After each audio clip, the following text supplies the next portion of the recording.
The second lesson this morning is taken from the Gospel of Matthew, reading in Matthew.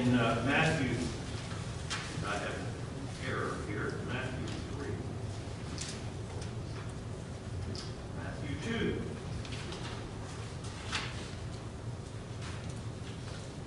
I'm going to be reading, as I have the past few weeks, from the translation by Eugene Peterson, which he has entitled The Message.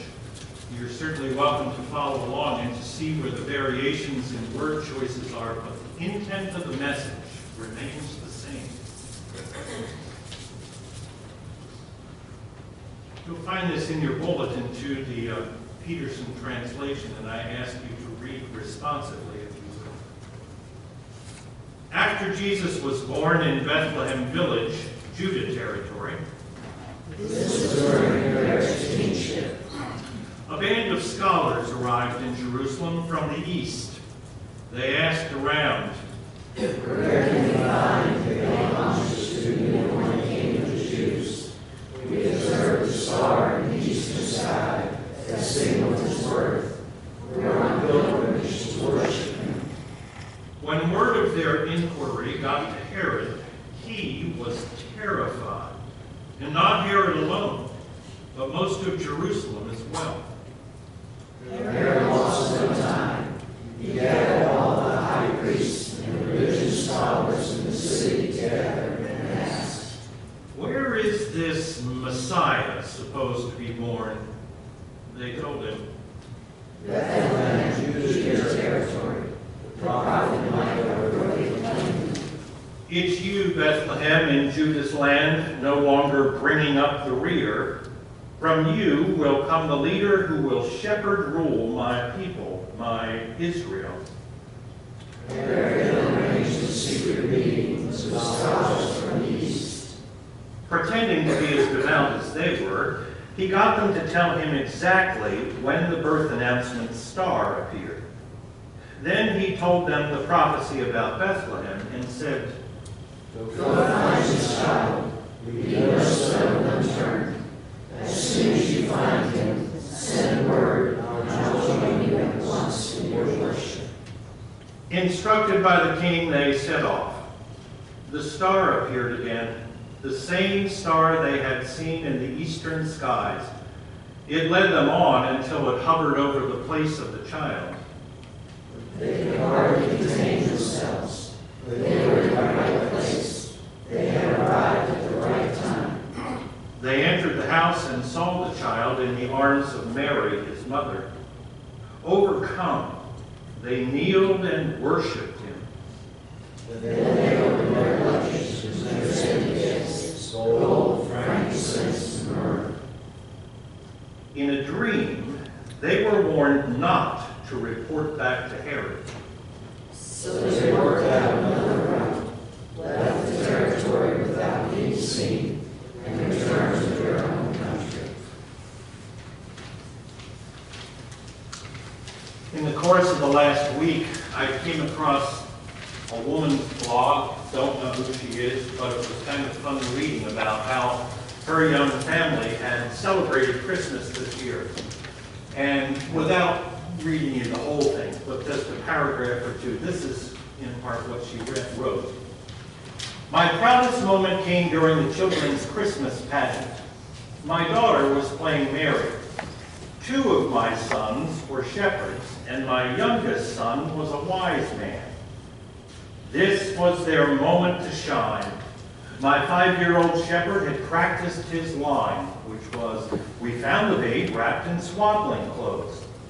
But he was nervous, and he said, 'The baby was wrapped in wrinkled clothes.' My 4-year-old Mary said, 'That's not wrinkled clothes, silly. That's dirty, rotten clothes.' A wrestling match broke out between Mary and the shepherd and was stopped by an angel who bent her halo and lost her left wing in the process. I slouched a little lower in my seat when Mary, my daughter, dropped the doll representing baby Jesus, and it bounced down the aisle crying, 'Mama, Mama.' Mary grabbed the doll, wrapped it back up, and held it tightly as the wise men arrived. My other son stepped forward, wearing a bathrobe and a paper crown, and he knelt at the manger and announced, "We are the three kings, and we are bringing gifts of gold, common sense, and fur." Well, really, why not gold, common sense, and fur? I'll bet you they were as valuable in those days as they are in our own time, in 2017, at least the common sense part. No doubt, besides that blog, which I'm sure has been repeated countless times this year, no doubt you also saw sometime in the last 2 or 3 weeks, it made the national news, that living nativity that some toddlers put on. What were the adults thinking? There, when this video starts, is Mary settling down into mothering mode beside the manger in which her baby is resting. When all of a sudden a 2-year-old sheep stands up, walks over and snatches the baby Jesus out of the manger, and the sheep starts cuddling the baby. At which point, Mother Mary, who will have none of that, jumps up, runs over, and snatches the baby back, and starts to return into the manger. But that sheep is not to be deterred, and she shows up again and grabs the baby Jesus by one arm unceremoniously.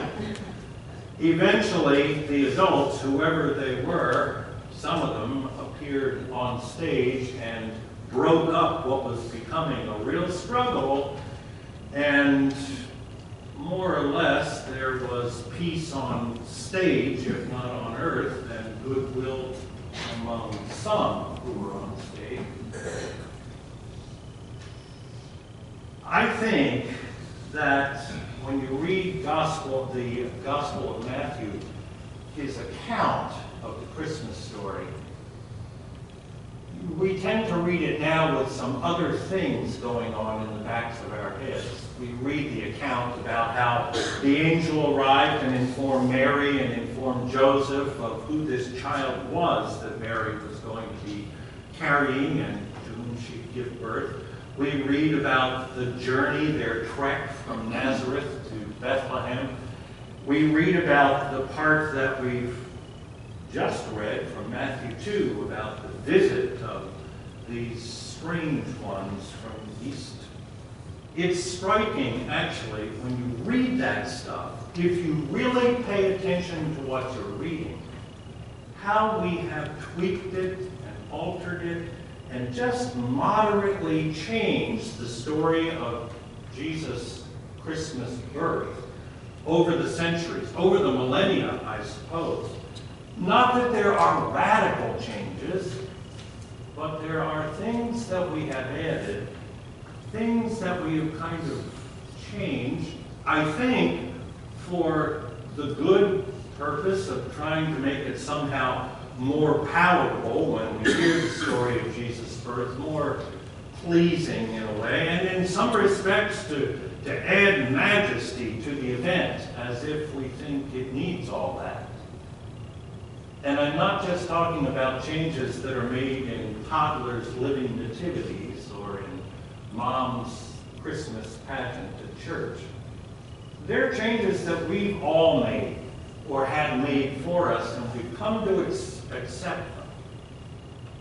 Things like, it's so mild, really, but things like the donkey. There is no donkey in the Christmas story, as the Gospel diaries tell us that story. But on the other hand, I would be hard-pressed to think of any woman 36, 37, 38 weeks into a pregnancy who would be just delighted to walk about 100 miles from her home to go register to be counted for taxation purposes. So over time, we've kind of rounded that rough edge of the story because that doesn't seem right. Maybe she had no choice, but it doesn't seem right. Surely the gallant Joseph would have arranged for a an Uber ride or something. And if not that, then at least a donkey, which I grant you, if you've ever ridden a donkey, or even a horse 100 miles, would not exactly be fun for a pregnant woman. So we've made that change to the story, even though there's nothing in the Bible about Mary riding a donkey. And that gets to the three kings in our tradition. Speaking of the Bible and Scripture and the accounts in the diaries of the writers, no kings here. There is no one called a king. Well, there's arguably one king who is clearly identified in this story. And I suppose you could argue that the Christ child, the newborn, was the king, also present, although he wasn't exactly exercising that kingship at that point. But there are no three kings. There are what Peterson calls scholars, and what the text actually calls magi, a Greek term. What's a magus? A magus is a magician, a sorcerer, a soothsayer, a tarot card reader, an astrologer. That's the nature of these guys who showed up to visit the newborn. And they weren't exactly the kind of people, at least in that part of the world, who were particularly welcomed among us.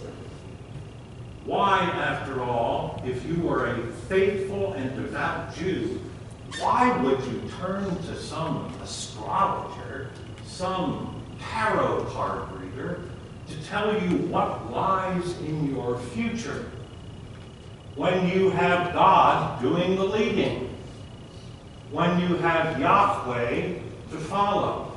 No, the Magi were not exactly warmly welcome guests among the Jews. And what makes us think there were three of them?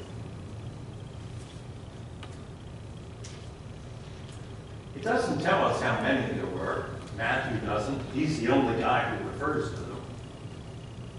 It just says there was more than one because the form of the word, magus, is plural, magi. So we know there was at least two of these people, these soothsayers, but there could have been 22 of them. Might have been 102 of them, but there was more than one. And as I said, there really is only one clearly identified king in this story we just read, and that was Herod, King Herod. But I'll get back to him in a minute or two. Then there are some other things that we've added to the Christmas story, probably in our lifetime or the last 100 or 200 years.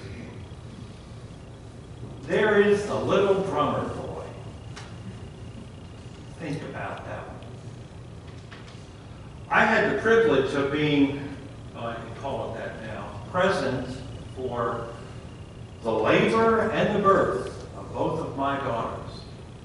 I also had the privilege of officiating a wedding in a labor room, which was conducted in between contractions in the bed. And I just want to tell you, I am 100% certain, not a doubt in my mind, if a little drummer boy comes strolling into the room where a woman is in labor and offers to play a few really hot riffs on the drum, he is going to be wearing the drum when he leaves, not playing. But I guess the point of the story about the drummer boy is what gift he gave.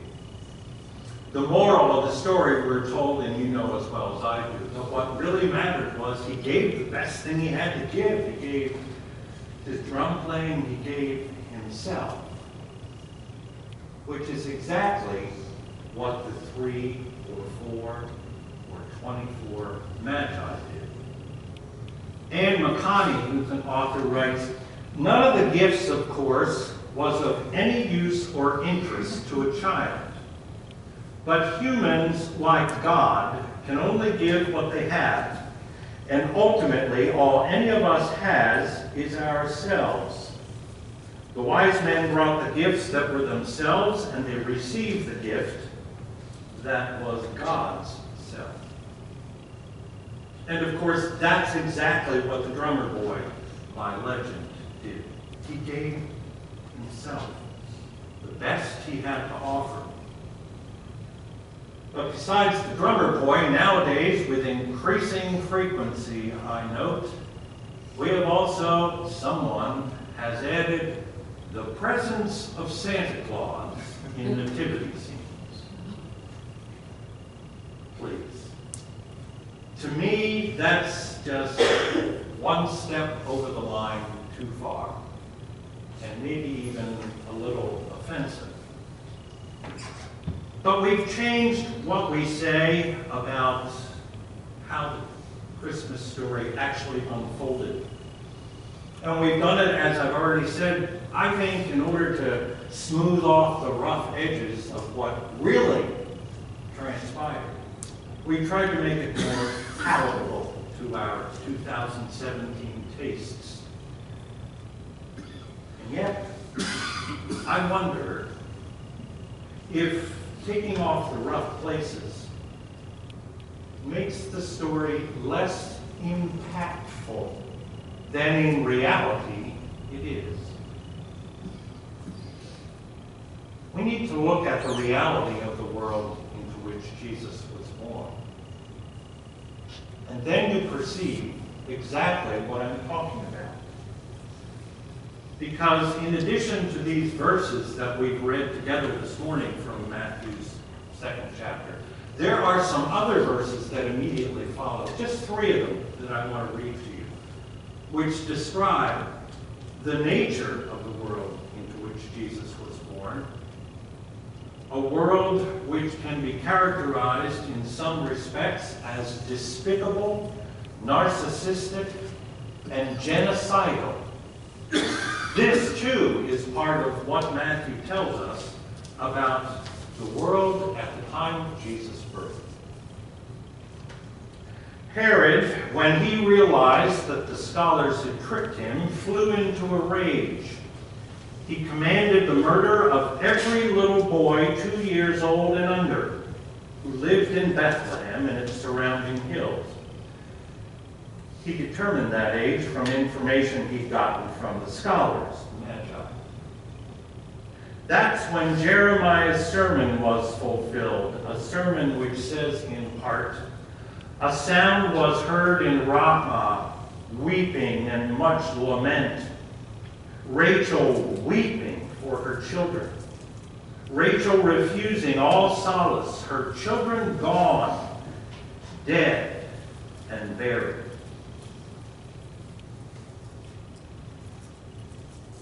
That's a part of the real world into which Jesus was born. And frankly, I don't think it's all that different from the real world in which we live right now. When you recognize that, the dismal reality of it, and then realize God's goodness gifted to such a world, the gift is even greater in my mind and my heart. 3 or 4 years ago, I was in an online chat with a bunch of Presbyterian clergy types, and we were talking exactly about the Magi, about how they came, they gave their gifts, and then they went who knows where, we're not told where. Perhaps they went back east to Delaware, or wherever in the east they were from. We were talking about that. And one of my colleagues, it was in the old days when there wasn't any Skyping, at least for me, and for some of us on this online chat. One of my colleagues typed in what he thought was the question, what good is a single encounter with Christ.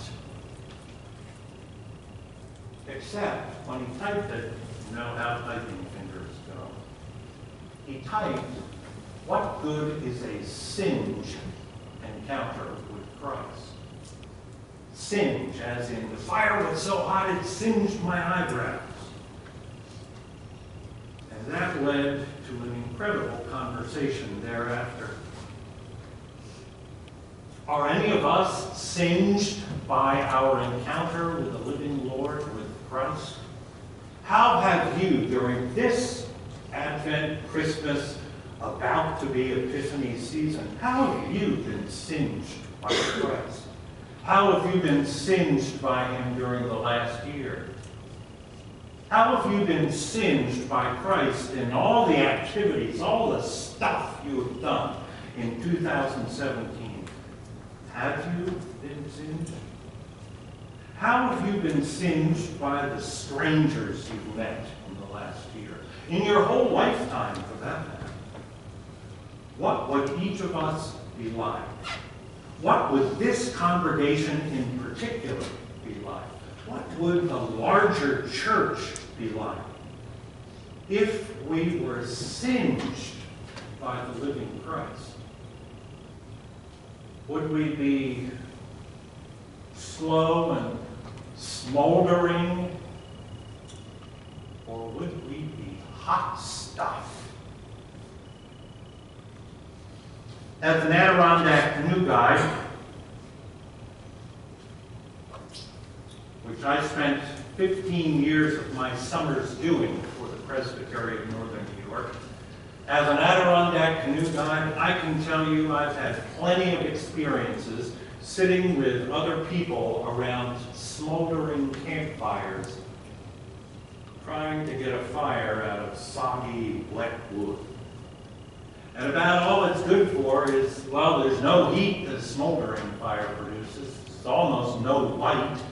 The only thing it produces, you know it, billowing clouds of smoke that bring tears to the eyes. But I've also had even more experiences sitting around campfires with largely high school kids when we were singed by the fire. When the wood was dry and it burned like crazy and the heat was almost unbearable and you had to back away slightly together, and you could see every single person sitting around that campfire. You could look in their eyes. You could tell what they were feeling, what their spirit was like. There is something about a singeing fire that brings a group of people, otherwise strangers to each other, brings them together in a way that smoldering, billowing smoke fires will never do. I'd a whole lot rather sit around a singeing fire than a smoldering fire of soggy wood and lifelessness. It seems to me that that's a helpful way to understand who we're called to be now in 2017 as disciples of the living Lord. We're called to be a people who are responsible to stir up the coals of the fire, to make sure it's a singeing fire that produces heat and light and draws us to one another, even to the strangers.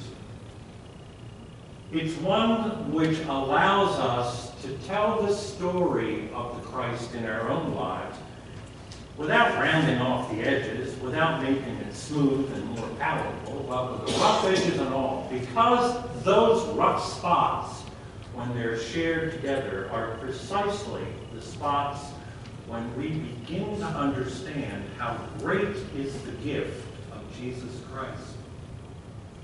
That God would give himself in the midst of such a dismal world, that kind of singes the spirit, don't you think?